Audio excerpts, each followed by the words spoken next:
जय श्री कृष्ण मेरे सभी प्यारे कथा श्रोताओं को। मेरा नाम है नमित अग्रवाल और स्वागत है आपका मेरे चैनल कथावाचक में। पिछली कथा में हम लोगों ने पढ़ा था, अर्जुन अपनी गुरु दक्षिणा के बारे में बता रहे थे जो उन्होंने इंद्र को दी थी। उन्होंने निवात कवचों का वध किया था। उसके पश्चात हम लोगों ने युधिष्ठिर और अजगर का संवाद पढ़ा था और उसके पश्चात श्री कृष्ण मिलने आए थे सभी पांडवों से। आइए आज की कथा आरंभ करते हैं। भगवान श्री कृष्ण ने युधिष्ठिर से कहा, पांडव श्रेष्ठ, धर्म का पालन राज्य की प्राप्ति से भी बढ़कर बताया गया है। धर्म की ही प्राप्ति के लिए शास्त्र तप का उपदेश देते हैं। तुमने सत्य भाषण और सरल व्यवहार के द्वारा अपने धर्म का पालन करते हुए यही लोक और परलोक दोनों पर विजय प्राप्त कर ली है। तुम किसी कामना के लिए नहीं, निष्काम भाव से शुभ कर्मों का आचरण करते हो। धन के लोभ से भी स्वधर्म का त्याग नहीं करते। इसके ही प्रभाव से तुम धर्मराज कहलाते हो। तुम में दान, सत्य, तप, श्रद्धा, बुद्धि, क्षमा और धैर्य सब कुछ है। राज्य, धन और भोगों को पाकर भी तुमने इन सद्गुणों से सदा ही प्रेम रखा है। अतः इसमें कोई संदेह नहीं कि तुम्हारी सभी कामनाएं पूर्ण होंगी। तत्पश्चात भगवान द्रौपदी से बोले, याज्ञसेनी, तुम्हारे पुत्र बड़े ही सुशील हैं। धनुर्वेद सीखने में उनका बड़ा अनुराग है। वे अपने मित्रों के साथ रहकर सदा ही सत्पुरुषों के आचार का पालन करते हैं। रुक्मिणी नंदन प्रद्युम्न जिस प्रकार अनिरुद्ध और अभिमन्यु को अस्त्र विद्या की शिक्षा देता है, वैसे ही तुम्हारे प्रतिविंध्य आदि पुत्रों को भी सिखलाता है। इस प्रकार द्रौपदी को उसके पुत्रों का कुशल समाचार सुनाकर श्री कृष्ण ने पुनः धर्मराज से कहा, राजन, दशारह, कुकुर और अंधक वंशों के वीर सदा आपकी आज्ञा का पालन करेंगे और आप उन्हें जहां चाहेंगे वहीं वे खड़े रहेंगे।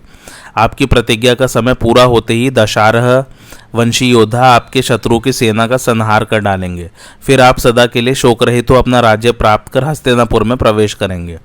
महात्मा युधिष्ठिर ने पुरुषोत्तम श्री कृष्ण के विचार अपने अनुकूल जानकर उनकी प्रशंसा की और उनकी ओर एकटक दृष्टि से देखते हुए हाथ जोड़कर कहा, केशव, इसमें तनिक भी संदेह नहीं कि पांडवों के केवल आप ही सहारे हैं। कुंती के पुत्र आपकी ही शरण में हैं। हमें विश्वास है समय आने पर आप हमारे लिए जो कुछ कह रहे हैं उससे भी बढ़कर कार्य करेंगे। हम लोगों ने अपनी प्रतिज्ञा के अनुसार प्रायः 12 वर्षों का समय निर्जन वन में घूम फिरकर व्यतीत कर दिया है। अब विधि पूर्वक अज्ञातवास की अवधि पूरी करके ये पांडव आपकी ही शरण लेंगे। इस प्रकार श्री कृष्ण और युधिष्ठिर जब बात कर रहे थे, उसी समय हजारों वर्षों की आयु वाले तपोवृद्ध महात्मा मार्कंडेय जी ने वहां दर्शन दिया। मार्कंडेय जी अजर अमर हैं। वे रूप और उदारता आदि गुणों से युक्त है तथा है तो सबसे वृद्ध, किंतु देखने में ऐसे जान पड़ते हैं मानो कोई 25 वर्ष का तरुण हो। उनका आतिथ्य स्वीकार करके वे आसन पर विराजमान हुए। इसी समय देवर्षि नारद जी वहां आ पहुंचे। पांडवों ने उनका भी यथा योग्य सत्कार किया। इसके बाद कथा का प्रसंग उपस्थित करने के लिए धर्मराज युधिष्ठिर ने मार्कंडेय जी से इस प्रकार प्रश्न किया, मुनि, आप सबसे प्राचीन हैं। देवता, दैत्य, ऋषि, महात्मा और राजर्षि सबका चरित्र आपको विदित है। इसलिए मैं आपसे कुछ पूछना चाहता हूँ। धर्म का पालन करने पर भी जब मैं अपने को सुखों से वंचित पाता हूँ और सदा दुराचार में ही लगे रहने वाले दुर्योधन आदि को सर्वथा ऐश्वर्यशाली होते देखता हूँ, तो मेरे मन में प्रायः यह प्रश्न उठा करता है कि पुरुष जिन शुभ अथवा अशुभ कर्मों का आचरण करता है उनका फल किस तरह भोगता है और ईश्वर कर्मों का नियंता किस प्रकार होता है। मनुष्य को सुख अथवा दुख मिलने में क्या कारण है। मार्कंडेय जी बोले, राजन, तुमने जो यह प्रश्न किया है वह बिल्कुल ठीक है। यहाँ जानने योग्य जो कुछ भी है वह सब तुम्हें विदित है। केवल लोक मर्यादा की रक्षा के लिए तुम मुझसे पूछ रहे हो। अतः मनुष्य लोक अथवा परलोक में कैसे सुख दुख का उपभोग करता है, इस विषय में मैं जो कुछ बताऊं उसे ध्यान देकर सुनो। सर्वप्रथम प्रजापति ब्रह्मा जी उत्पन्न हुए। उन्होंने जीवों के लिए निर्मल तथा विशुद्ध शरीर बनाया। साथ ही शुद्ध धर्म का ज्ञान कराने वाले उत्तम धर्म शास्त्रों को प्रकट किया। उस समय के सभी मनुष्य उत्तम व्रतों का पालन करने वाले थे। उनका संकल्प कभी व्यर्थ नहीं जाता था। वे सदा ही सत्य भाषण किया करते थे। सबके सब मनुष्य ब्रह्मभूत, पुण्यात्मा और दीर्घायु होते थे। सभी स्वच्छंदता पूर्वक आकाश मार्ग से उड़कर देवताओं से मिलने जाते और स्वच्छंदचारी होने के कारण जब इच्छा हुई पुनः लौट आते थे। वे अपनी इच्छा होने पर भी मरते और इच्छा के अनुसार ही जीवित रहते थे। उन्हें किसी प्रकार की बाधा नहीं सताती थी और न कोई भय ही होता था। वे उपद्रव से रहित, पूर्ण काम, सभी धर्मों को प्रत्यक्ष करने वाले, जितेंद्रिय और राग द्वेष से रहित होते थे। उनकी आयु 1000 वर्षों की होती थी। इसके पश्चात कालांतर में मनुष्य की आकाश गति बंद हो गई। लोग पृथ्वी पर ही विचरने लगे। उन पर काम क्रोध का अधिकार हो गया। वे छल कपट से जीविका चलाने लगे और लोभ तथा मोह के वशीभूत हो गए। इसलिए शरीर पर उनका अधिकार न रहा। वे बारंबार तरह तरह की योनियों में जन्म मरण का क्लेश भोगने लगे। उनकी कामनाएं, उनके संकल्प और उनका ज्ञान सभी निष्फल हो गए। स्मरण शक्ति क्षीण हो गई। सभी सब पर संदेह करके एक दूसरे को क्लेश देने लगे। इस प्रकार पाप कर्मों में प्रवृत्त हुए पापियों की उनके कर्मानुसार आयु भी कम हो गई। हे कुंती नंदन, इस संसार में मृत्यु के पश्चात जीव की गति उसके कर्मों के अनुसार ही होती है। यमराज के नियत किए हुए पुण्य पाप कर्मों के फल का उपभोग करने वाला जीव प्राप्त हुए सुख दुख को दूर करने में समर्थ नहीं है। कोई प्राणी इस लोक में सुख पाता है और परलोक में दुख, किसी को परलोक में ही सुख मिलता है और इस लोक में दुख, किसी को दोनों ही लोकों में सुख मिलता है और किसी को दोनों ही में दुख उठाना पड़ता है। जिनके पास बहुत धन होता है वे अपने शरीर को हर तरह से सजाकर नित्य आनंद भोगते हैं। अपने देह के ही सुख में आसक्त हुए उन मनुष्य को केवल इसी लोक में सुख मिलता है, परलोक में तो उनके लिए सुख का नाम भी नहीं है। जो लोग इस लोक में योग साधना करते हैं, कठिन तपस्या में लगे होते हैं और स्वाध्याय में तत्पर रहते हैं तथा इस प्रकार जितेंद्रिय एवं अहिंसा परायण होकर जो अपने शरीर को दुर्बल कर देते हैं, उनके लिए इस लोक में सुख नहीं है, वे परलोक में सुख उठाते हैं। जो पहले धर्म का आचरण करते हैं और धर्म पूर्वक ही धन का उपार्जन करके समय पर स्त्री से विवाह कर उसके साथ यज्ञ याग आदि में उस धन का सदुपयोग करते हैं, उनके लिए यह लोक और परलोक दोनों ही सुख के स्थान हैं। परंतु जो मूर्ख मनुष्य विद्या तप और दान के लिए प्रयास न करके केवल विषय सुख के लिए ही प्रयत्न करते हैं, उनके लिए न तो इस लोक में सुख है न परलोक में। राजा युधिष्ठिर, अपने इस वर्तमान कष्ट को देखकर तुम मन में किसी प्रकार की शंका न करो, यह दुख तो तुम्हारे भावी सुख का ही कारण है। तदंतर पांडुपुत्र ने महात्मा मार्कंडेय जी से कहा, मुनिवर, हम श्रेष्ठ ब्राह्मणों की महिमा सुनना चाहते हैं, आप कृपया वर्णन कीजिए।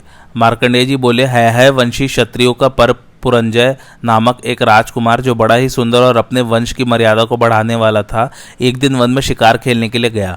तृण और लताओं से भरे हुए उस वन में घूमते घूमते उस राजकुमार की दृष्टि एक मुनि पर पड़ी जो काला मृग चर्म ओढ़े थोड़े ही दूर पर बैठे थे। कुमार ने उन्हें काला मृग ही समझा और अपने तीर का निशाना बना दिया। मुनि की हत्या हो गई। यह जानकर राजकुमार को बड़ा अनुताप हुआ, वह शोक से मूर्छित हो गया। फिर वह है वंशी क्षत्रियों के पास गया और उनसे इस दुर्घटना का समाचार कहा। यह सुनकर वे भी बहुत दुखी हुए और वे मुनि किसके पुत्र हैं इसका पता लगाते हुए कश्यप नंदन अरिष्टनेमि के आश्रम पर पहुंचे। वहां मुनिवर अरिष्टनेमि को प्रणाम करके वे खड़े हो गए।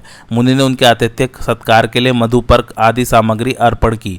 यह देखकर वे बोले, मुनिवर, हम अपने दूषित कर्म के कारण आपसे सत्कार पाने योग्य नहीं रहे, हमसे ब्राह्मण की हत्या हो गई है।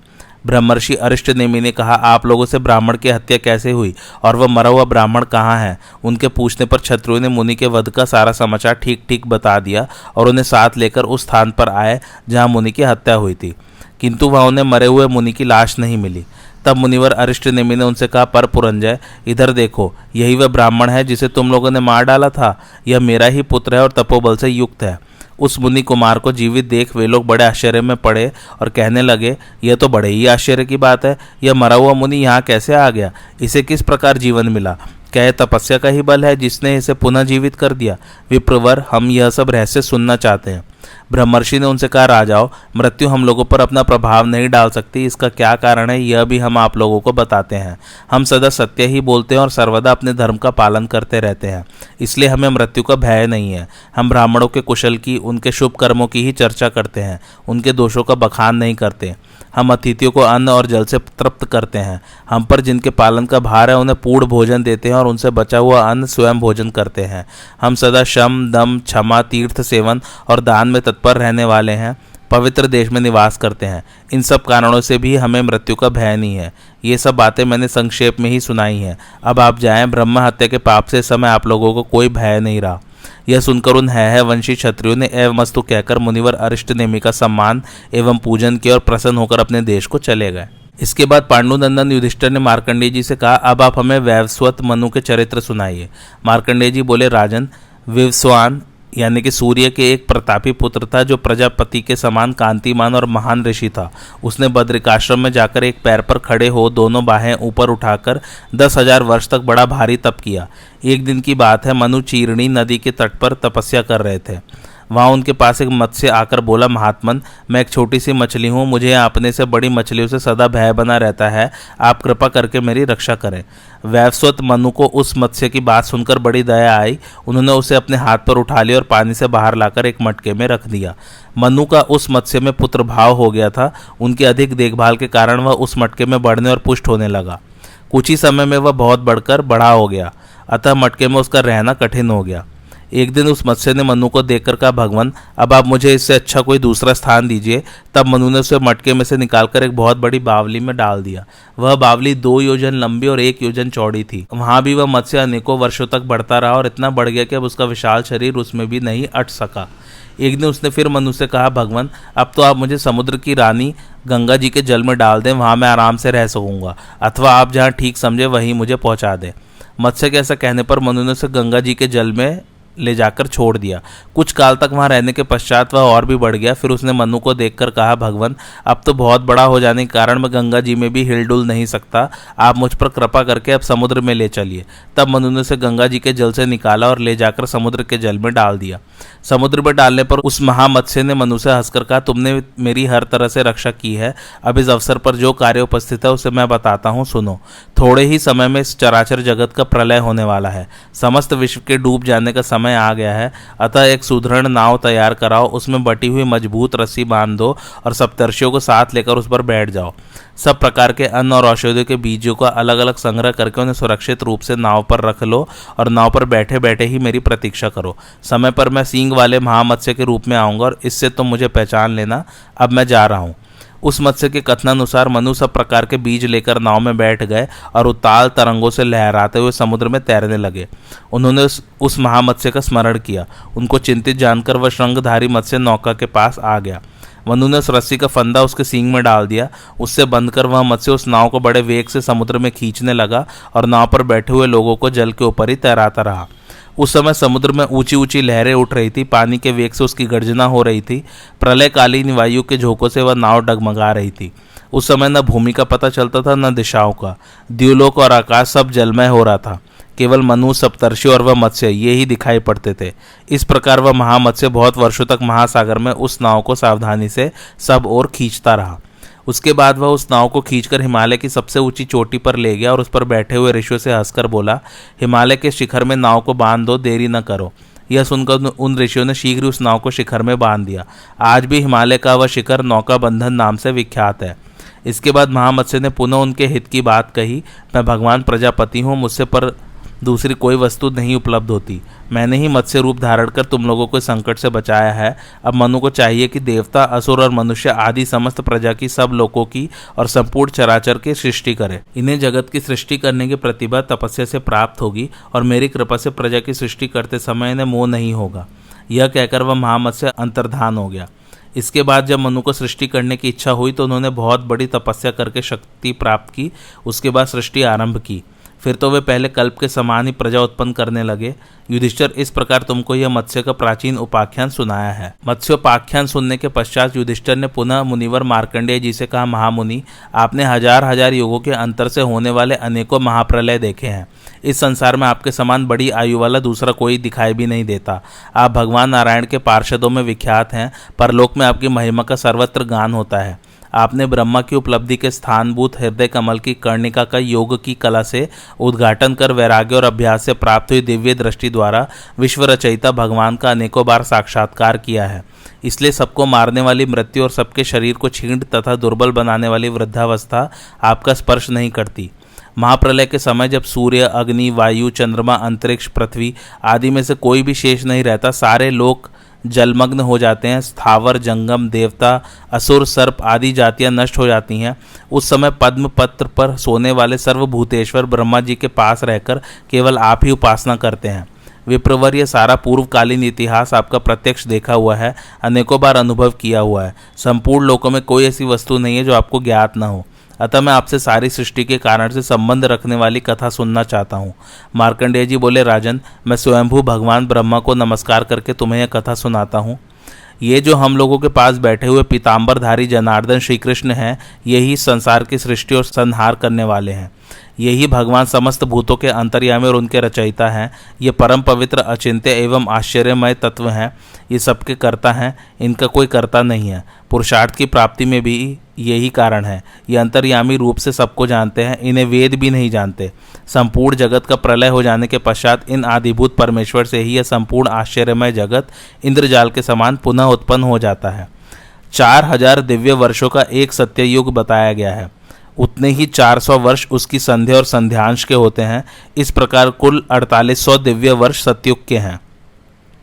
3000 दिव्य वर्षों का त्रेता युग होता है तथा 300 दिव्य वर्ष उसकी संध्या और संध्यांश के होते हैं। इस प्रकार यह युग 3600 दिव्य वर्षों का होता है। द्वापर का मान 2000 दिव्य वर्ष है तथा उतने ही 200 दिव्य वर्ष उसकी संध्या और संध्यांश के हैं, अतः सब मिलकर 2400 दिव्य वर्ष द्वापर के हैं। कलयुग का मान है 1000 दिव्य वर्ष, उसकी संध्या और संध्यांश के मान भी 100 दिव्य वर्ष हैं। इस प्रकार कलयुग 1200 दिव्य वर्षों का होता है। कलयुग के क्षीण हो जाने पर पुनः सत्ययुग का आरंभ होता है। इस प्रकार 12000 दिव्य वर्षों की एक चतुर्योगी होती है। 1000 चतुर्युग बीतने पर ब्रह्मा का एक दिन होता है। यह सारा जगत ब्रह्मा के दिन भर रहता है, दिन समाप्त होते ही नष्ट हो जाता है। इसी को इस विश्व का प्रलय कहते हैं। सहस्त्र युग की समाप्ति में जब थोड़ा सा ही समय शेष रह जाता है, उस समय कलयुग के अंतिम भाग में प्रायः सभी मनुष्य मिथ्यावादी हो जाते हैं। ब्राह्मण शूद्रों के कर्म करने लगते हैं, शूद्र वैश्यों की भांति धन संग्रह करने लगते हैं अथवा क्षत्रियों के कर्मों से जीविका चलाने लगते हैं। ब्राह्मण यज्ञ, स्वाध्याय, दंड और मृगचर्म आदि का त्याग कर देते हैं। भक्ष्य का विचार छोड़ सभी कुछ भक्षण करते हैं तथा जप से दूर भागते हैं और शूद्र गायत्री के जप को अपनाते हैं।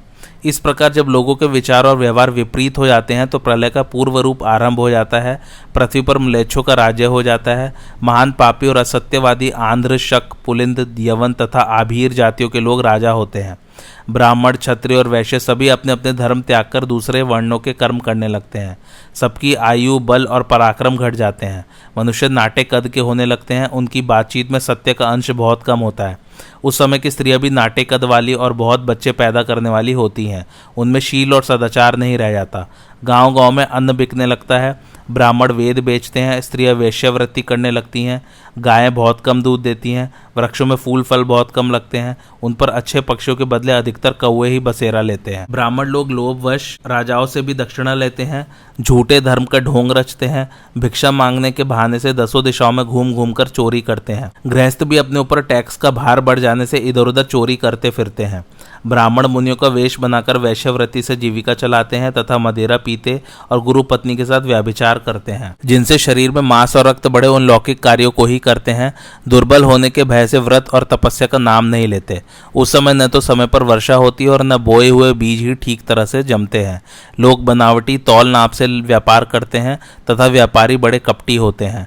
राजन, कोई पुरुष विश्वास कर धरोहर की रीति से उनके यहाँ धन रखते हैं तो वे पापी निर्लज उसकी धरोहर को हड़प जाने का प्रयत्न करते हैं और उससे कह देते हैं कि हमारे यहाँ तुम्हारा कुछ भी नहीं है। स्त्रियां पति को धोखा देकर नौकरों के साथ व्यभिचार करती हैं। वीर पुरुषों की स्त्रियां भी अपने स्वामी का परित्याग करके दूसरों का आश्रय लेती हैं। इस प्रकार जब सहस्त्र युग पूरे होने को आते हैं तो बहुत वर्षों तक वृष्टि बंद हो जाती है। इससे थोड़ी शक्ति वाले प्राणी भूख से व्याकुल होकर मर जाते हैं। इसके बाद 7 सूर्यों का बहुत प्रचंड तेज बढ़ता है। वे 7 सूर्य नदी और समुद्र आदि में जो पानी होता है उसे भी सोख लेते हैं। उस समय जो भी तृण, काष्ठ अथवा सूखे गीले पदार्थ होते हैं वे सभी भस्मीभूत दिखाई देने लगते हैं। इसके बाद संवर्तक नाम की प्रलयकालीन अग्नि वायु के साथ संपूर्ण लोक में फैल जाती है। पृथ्वी का भेदन कर वह अग्नि रसातल तक में पहुंच जाती है। इससे देवता, दानव और यक्षों को महान भय पैदा हो जाता है। वह नागलोक को जलाकर इस पृथ्वी के नीचे जो कुछ भी है उन सबको क्षण भर में नष्ट कर देती है। इसके बाद अशुभकारी वायु और वह अग्नि देवता, असुर, गंधर्व, यक्ष, सर्प, राक्षस आदि से युक्त समस्त विश्व को ही जलाकर भस्म कर डालते हैं। फिर आकाश में मेघों की घनघोर घटा घिर जाती है। बिजली कांधने लगती है और भयंकर गर्जना होती है। उस समय इतनी वर्षा होती है कि वह भयानक अग्नि शांत हो जाती है। ये मेघ 12 वर्ष तक वर्षा करते रहते हैं। इससे समुद्र मर्यादा छोड़ देते हैं, पर्वत फट जाते हैं और पृथ्वी जल में डूब जाती है। तत्पश्चात पवन के वेग से आपस में ही टकराकर ये मेघ भी नष्ट हो जाते हैं। इसके बाद ब्रह्मा जी उस प्रचंड पवन को पीकर उस एकाण्व के जल में शयन करते हैं। उस समय देवता, असुर, यक्ष, राक्षस तथा अन्य चराचर जीवों का तो नाश हो जाता है। केवल मैं ही उस एकाण्व में उठती हुई लहरों के थपेड़े खाता हुआ इधर उधर भटकता फिरता हूँ। मार्कंडेय जी कहते हैं, राजा युधिष्ठिर, एक समय की बात है जब मैं एकाण्व के जल में सावधानता पूर्वक बड़ी देर तक तैरता तैरता बहुत दूर जाकर थक गया तो विश्राम लेने लायक कोई भी सहारा न रहा। तब किसी समय उस अनंत जलराशि में मैंने एक बड़ा सुंदर और विशाल वट का वृक्ष देखा। उसकी चौड़ी शाखा पर एक नयनाभिराम श्याम सुंदर बालक बैठा था। उसका मुख कमल के समान कोमल और चंद्रमा के समान नेत्रों को आनंद देने वाला था तथा उसकी आंखें खिले हुए कमल के समान विशाल थी। राजन, उसे देखकर मुझे बड़ा आश्चर्य हुआ। सोचने लगा, सारा संसार तो नष्ट हो गया, फिर यह बालक यहाँ कैसे सो रहा है? मैं भूत, भविष्य और वर्तमान तीनों कालों का ज्ञाता हूँ, तो भी अपने तपोबल से भलीभांति ध्यान लगाने पर भी उस बालक को न जान सका। तब वह बालक जिसकी अतसी पुष्प के समान श्याम सुंदर कांति थी और जिसके वक्षस्थल पर श्रीवत्स से शोभा पा रहा था, मेरे कानों में अमृत उड़ेलता हुआ सा बोला, मार्कंडेय, मैं जानता हूँ तुम बहुत थक गए और विश्राम लेने की इच्छा करते हो, अतः यह मुनि तुम पर कृपा करके मैं निवास दे रहा हूँ। उस बालक के ऐसा कहने पर मुझे अपने दीर्घ जीवन और मनुष्य शरीर पर बड़ा खेद हुआ। इतने ही में बालक ने अपना मुंह फैलाया और देव योग से मैं परवश की भांति उसमें प्रवेश कर गया। सहसा उसके उदर में जा पड़ा। वहां मुझे समस्त राष्ट्रों और नगरों से भरी हुई यह पृथ्वी दिखाई दी। मैंने उसमें गंगा, यमुना, चंद्रभागा, सरस्वती, सिंधु, नर्मदा और कावेरी आदि नदियों को भी देखा तथा रत्नों और जल जंतुओं से भरा हुआ समुद्र, सूर्य और चंद्रमा से शोभायमान आकाश तथा पृथ्वी पर अनेकों वन उपवन भी देखे। वहां मैंने वर्णाश्रम धर्म का यथावत पालन होते देखा। ब्राह्मण लोग अनेकों यज्ञों द्वारा यजन कर रहे थे। क्षत्रिय राजा सब वर्णों की प्रजा का अनुरंजन करते, सबको सुखी और प्रसन्न रखते थे। वैश्य लोग न्यायपूर्वक खेती का काम और व्यापार कर रहे थे और शूद्र तीन द्विजातियों की सेवा में संलग्न थे। तदंतर उस महात्मा के उदर में भ्रमण करता हुआ जब आगे बढ़ा तो हेमवान, हेमकूट, निषद, श्वेतगिरी, गंधमादन, मंदराचल, नीलगिरी, मेरु, विंध्याचल, मलय, पारियात्र आदि जितने भी पर्वत हैं सब मुझे दिखाई पड़े। वहाँ इधर उधर विचरते विचरते मैंने इंद्रादि देवता, रुद्र, आदित्य, वसु, अश्विनी कुमार, गंधर्व, यक्ष, ऋषि, दत्ता दैत्य और दानवों के समूहों को भी देखा। कहाँ तक कहूँ, इस पृथ्वी पर जो कुछ भी चराचर जगत मेरे देखने में आया था सब उस बालक के उदर में मुझे दिख पड़ा। मैं प्रतिदिन फलाहार करता और घूमता रहता। इस प्रकार 100 वर्ष तक विचरता रहा, किंतु कभी उसके शरीर का अंत न मिला। अंत में मैंने मनवाड़े से उस वरदायक दिव्य बालक की ही शरण ली। बस ऐसा उसने अपना मुख खोला और मैं वायु के समान वेग से अकस्मात उसके मुख से बाहर आ गया। देखा तो वह अमित तेजस्वी बालक पहले की ही भांति सारे विश्व को अपने उदर में रखकर उसी वट वृक्ष की शाखा पर विराजमान है। मुझे देखकर उस महाकांति वाले पीतांबरधारी बालक ने प्रसन्न होकर कुछ मुस्कुराते हुए कहा, मार्कंडेय, मैं पूछता हूँ, तुमने मेरे शरीर में अब विश्राम तो कर लिया है ना? तुम थके से जान पड़ते हो। उस अतुलित तेजस्वी बालक के असीम प्रभाव को देखकर मैंने उसके लाल लाल तलुओं और कोमल अंगुलियों से सुशोभित दोनों सुंदर चरणों को मस्तक से छुआकर प्रणाम किया। फिर विनय से हाथ जोड़े प्रयत्न पूर्वक उसके पास जाकर उस सर्वभूतांतरात्मा कमल नयन भगवान के दर्शन किया और उनसे कहने लगा, भगवान, मैंने आपके शरीर के भीतर प्रवेश करके वहाँ समस्त चराचर जगत देखा है। प्रभु बताइए तो, आप इस विराट विश्व को इस प्रकार उदर में धारण कर यहाँ बालक वेश में क्यों विराजमान है? सारा संसार आपके उदर में किस लिए स्थित है? कब तक आप इस रूप में यहाँ रहेंगे? इस प्रकार मेरी प्रार्थना सुनकर वे वक्ताओं में श्रेष्ठ देव परमेश्वर मुझे सांत्वना देते हुए बोले, विप्रवर, देवता भी मेरे स्वरूप को ठीक ठीक नहीं जानते। तुम्हारे प्रेम से मैं जिस प्रकार इस जगत की रचना करता हूँ वह बताता हूँ। तुम पितृभक्त हो, तुमने महान ब्रह्मचर्य का पालन किया है, इसके सिवा तुम मेरी शरण में भी आए हो, इसी से तुम्हें मेरे स्वरूप का दर्शन हुआ है। पूर्व काल में मैंने ही जल का नारा नाम रखा था। वह नारा मेरा अयन अर्थात वास स्थान है, इसलिए मैं नारायण नाम से विख्यात हूँ। मैं सबकी उत्पत्ति का कारण, सनातन और अविनाशी हूँ। संपूर्ण भूतों की सृष्टि और संहार करने वाला मैं ही हूँ तथा ब्रह्मा, विष्णु, इंद्र, कुबेर, शिव, सोम, प्रजापति, कश्यप, धाता, विधाता और यज्ञ भी मैं ही हूँ। अग्नि मेरा मुख है, पृथ्वी चरण है, चंद्रमा सूर्य नेत्र है, द्युलोक मेरा मस्तक है, आकाश और दिशाएं मेरे कान हैं। यह जल मेरे शरीर के पसीने से प्रकट हुआ है, वायु मेरे मन में स्थित है। पूर्व काल में पृथ्वी जब जल में डूब गई थी तो मैंने ही वाराह रूप धारण करके इसे जल से बाहर निकाला था। ब्राह्मण मेरा मुख, क्षत्रिय दोनों भुजाएं, वैश्य उरु और क्षूद्र चरण हैं। ऋग्वेद, यजुर्वेद, सामवेद और अथर्ववेद ये मुझसे ही प्रकट होते हैं और मुझ में ही लीन हो जाते हैं। शांति की इच्छा से मन और इंद्रियों पर संयम करने वाले जिज्ञासु यति और श्रेष्ठ ब्राह्मण सदा मेरा ही ध्यान एवं उपासना करते हैं।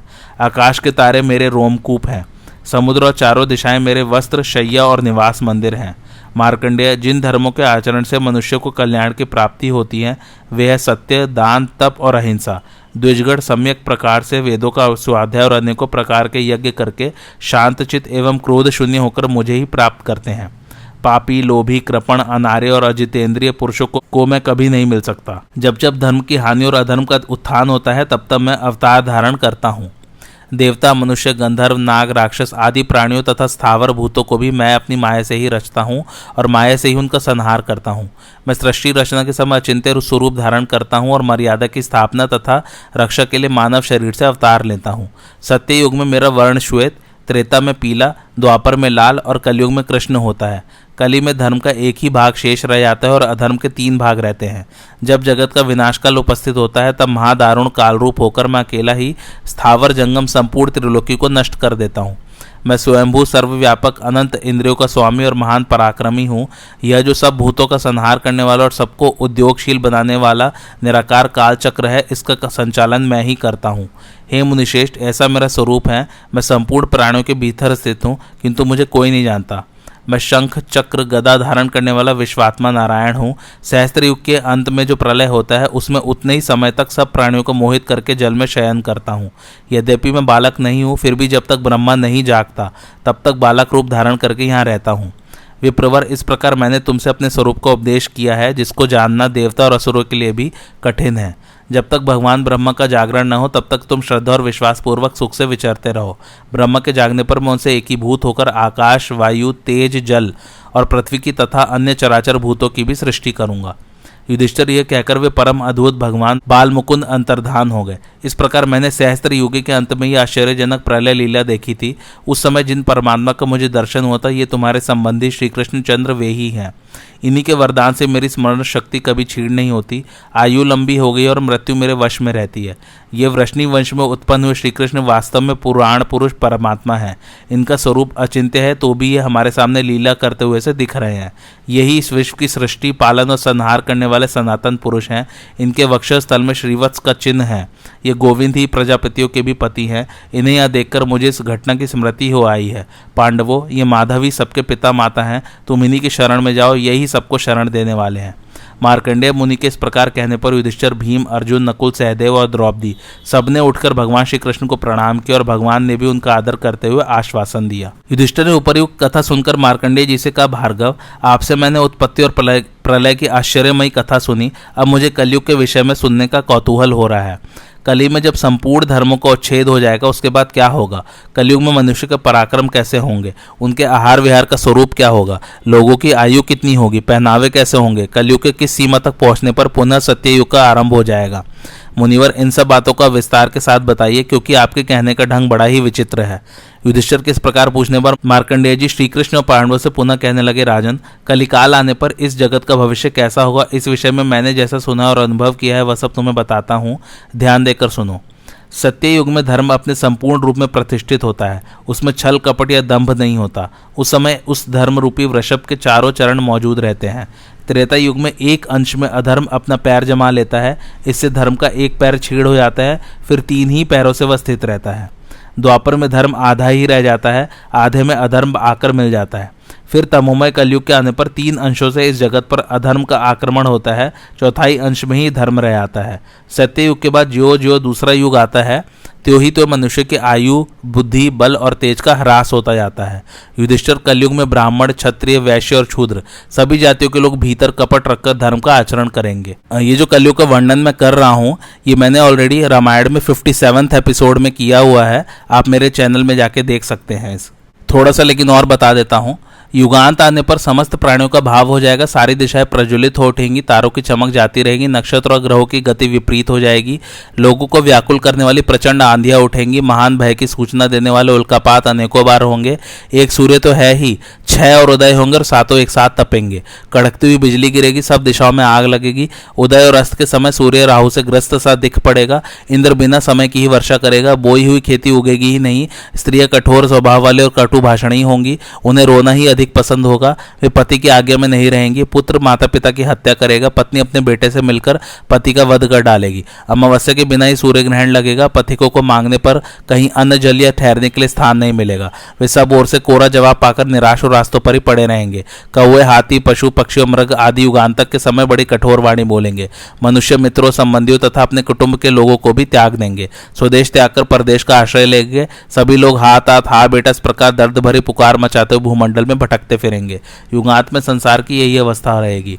उस समय एक बार इस लोक का संहार होगा। इसके पश्चात कालांतर में सत्ययुग का आरंभ होगा। क्रमशः ब्राह्मण आदि वर्ण शक्तिशाली होंगे। लोक के अभ्युदय के लिए पुनः दैव की अनुकूलता होगी। जब सूर्य, चंद्रमा, बृहस्पति एक ही राशि में एक ही पुष्य नक्षत्र पर एकत्र होंगे, उस समय सत्ययुग का प्रारंभ होगा। फिर तो मेघ समय पर पानी बरसाएंगे, नक्षत्रों में तेज आ जाएगा, ग्रहों की गति अनुकूल हो जाएगी, सबका मंगल होगा तथा सुभिक्ष और आरोग्य का विस्तार होगा। उस समय काल की प्रेरणा से शंभल नामक ग्राम के अंतर्गत विष्णु यशा नाम के ब्राह्मण के घर में एक बालक उत्पन्न होगा। उसका नाम होगा कल्कि विष्णु यशा। यह ब्राह्मण कुमार बहुत ही बलवान, बुद्धिमान और पराक्रमी होगा। मन के द्वारा चिंतन करते उसके पास इच्छानुसार वाहन, अस्त्र शस्त्र, योद्धा और कवच उपस्थित हो जाएंगे। वह ब्राह्मणों की सेना साथ लेकर संसार में सर्वत्र फैले हुए म्लेच्छों का नाश कर डालेगा। वही सब दुष्टों का नाश करके सत्ययुग का प्रवर्तक होगा। धर्म के अनुसार विजय प्राप्त कर वह चक्रवर्ती राजा होगा और वह संपूर्ण जगत को आनंद प्रदान करेगा। इसके बाद धर्मराज युधिष्ठिर ने मार्कंडेय जी से निवेदन किया, मुनिवर, सुनने में आता है कि बक और दालभ्य ये दोनों महात्मा चिरंजीवी है और देवराज इंद्रसेन की मित्रता है। अतः मैं बक और इंद्र के समागम का वृतांत सुनना चाहता हूँ, आप इसका यथावत वर्णन कीजिए।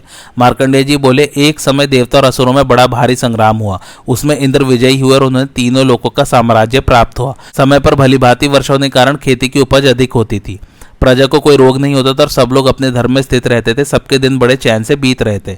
एक दिन की बात है, देवराज इंद्र अपनी प्रजा को देखने के लिए ऐरावत पर चढ़कर निकले। वे पूर्व दिशा में समुद्र के समीप एक सुंदर और सुखद स्थान पर, जहां हरे भरे वृक्षों की पंक्ति शोभा दे रही थी, आकाश से नीचे उतरे।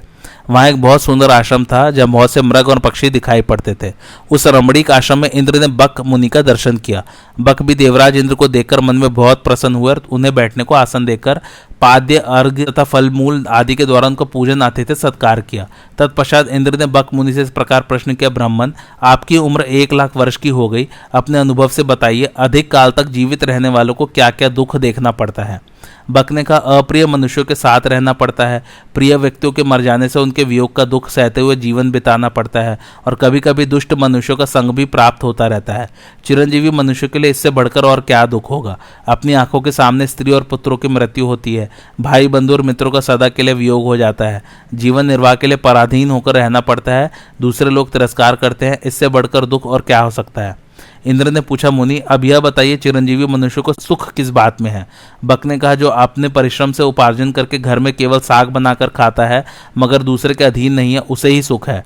दूसरों के सामने दीनता न दिखाकर अपने घर में फल और साग भोजन करना अच्छा है, परंतु दूसरे के घर तिरस्कार सहकर प्रतिदिन मीठा पकवान खाना भी अच्छा नहीं है। यही सत्पुरुषों का विचार है। जो दूसरे का अन्न खाना चाहता है वह कुत्ते की भांति अपमान का टुकड़ा पाता है। उस दुरात्मा पुरुष के वैसे भोजन को धिक्कार है। जो श्रेष्ठ द्विज सदा अतिथियों, भूत प्राणियों तथा पितरों को अर्पण करके अर्थात बलि वैश्व देव करके शेष अन्न स्वयं भोजन करता है, उससे बढ़कर सुख और क्या आ सकता है। इस यज्ञ शेष अन्न से बढ़कर पवित्र और मधुर दूसरा कोई भोजन नहीं है। जो सदा अतिथियों को जिमाकर स्वयं पीछे भोजन करता है, उसके अन्न के जितने ग्रास अतिथि ब्राह्मण भोजन करता है, उतने ही 1000 गांवों के दान का पुण्य उस दाता को होता है, तथा उसके द्वारा युवावस्था में जो पाप हुए होते हैं वे सब नष्ट हो जाते हैं। इस प्रकार देवराज इंद्र और बक मुनि में बहुत देर तक बातचीत तथा उत्तम कथा वार्ता होती रही। इसके पश्चात मुनि से पूछकर इंद्र अपने भवन स्वर्लोक को चले गए। तदंतर पांडवों ने मार्कंडेय जी से कहा, मुनिवर, आपने ब्राह्मणों की महिमा तो सुनाई, अब हम क्षत्रियों के महत्व के विषय में आपसे सुनना चाहते हैं। मार्कंडेय जी ने कहा, अच्छा सुनो, अब मैं क्षत्रियों का महत्व सुनाता हूँ। कुरुवंशी क्षत्रियों में एक सुहोत्र नामक राजा हुए थे। एक दिन वे महर्षियों का सत्संग करने गए। जब वहां से लौटे तो रास्ते में अपने सामने की ओर से उन्होंने उशीनर पुत्र राजा शिबी को रथ पर आते देखा। निकट आने पर उन दोनों ने अवस्था के अनुसार एक दूसरे का सम्मान किया, परंतु गुण में अपने को बराबर समझकर एक ने दूसरे के लिए राह नहीं दी। इतने में ही वहां नारद जी आ पहुंचे। उन्होंने पूछा, क्या बात है, तुम दोनों एक दूसरे का मार्ग रोककर क्यों खड़े हो। वे बोले, मार्ग अपने से बड़ों को दिया जाता है, हम दोनों तो समान हैं, अतः कौन किसको मार्ग दे। यह सुनकर नारद जी ने 3 श्लोक पढ़े, जिनका सारांश यह है, कौरव, अपने साथ कोमलता का बर्ताव करने वाले के लिए क्रूर मनुष्य भी कोमल बन जाता है। क्रूरता तो वह क्रूरों के प्रति ही दिखाता है, परंतु साधु पुरुष दुष्टों के साथ भी साधुता का ही बर्ताव करता है। फिर वह सज्जनों के साथ साधुता का बर्ताव कैसे नहीं करेगा। अपने ऊपर एक बार किए हुए उपकार का बदला मनुष्य भी 100 गुना करके चुका सकता है। देवताओं में ही यह उपकार का भाव होता है, ऐसा कोई नियम नहीं है। इस उशीनर कुमार राजा शिबी का व्यवहार तुमसे अधिक अच्छा है। नीच प्रकृति वाले मनुष्य को दान देकर वश में करें, झूठे को सत्य भाषण से जीते, क्रूर को क्षमा से और दुष्ट को अच्छे व्यवहार से अपने वश में करें। अतः तुम दोनों ही उदार हो। अब तुम में से एक जो अधिक उदार हो वह मार्ग छोड़ दे। ऐसा कहकर नारद जी मौन हो गए। यह सुनकर कुरुवंशी राजा सुहोत्र शिबी को अपनी दाईं ओर करके उनकी प्रशंसा करते हुए चले गए। इस प्रकार नारद जी ने राजा शिबी का महत्व अपने मुख से कहा है। अब एक दूसरे क्षत्रिय राजा का महत्व सुनो। नहुष के पुत्र राजा ययाति जब राज सिंहासन पर विराजमान थे, उन्हीं दिनों एक ब्राह्मण गुरु दक्षिणा देने के लिए भिक्षा मांगने की इच्छा से उनके पास आकर बोला, राजन, मैं गुरु को दक्षिणा देने के लिए प्रतिज्ञा करके आया हूँ, भिक्षा चाहता हूँ। संसार में अधिकांश मनुष्य मांगने वालों से द्वेष करते हैं, अतः तुमसे पूछता हूँ कि क्या तुम मेरी अभीष्ट वस्तु दे सकोगे? राजा बोले, मैं दान देकर उसका बखान नहीं करता, जो वस्तु देने योग्य है उसको देकर अपना मुख उज्ज्वल करता हूँ। मैं तुम्हें 1000 लाल रंग की गाय देता हूँ, क्योंकि न्याययुक्त याचना करने वाला ब्राह्मण मुझे बहुत प्रिय है। याचना करने वाले पर मुझे क्रोध नहीं होता और कोई धन दान में देकर मैं उसके लिए कभी पश्चाताप भी नहीं करता। ऐसे कहकर राजा ने ब्राह्मण को 1000 गाय दी और उन्होंने वह दान स्वीकार किया। आज की कथा यहीं समाप्त होती है। कैसी लगी आप लोगों को मेरी कथा मुझे कमेंट करके जरूर बताइए और मेरे चैनल कथावाचक को लाइक, शेयर और सब्सक्राइब जरूर कीजिए। Thanks for watching. धन्यवाद।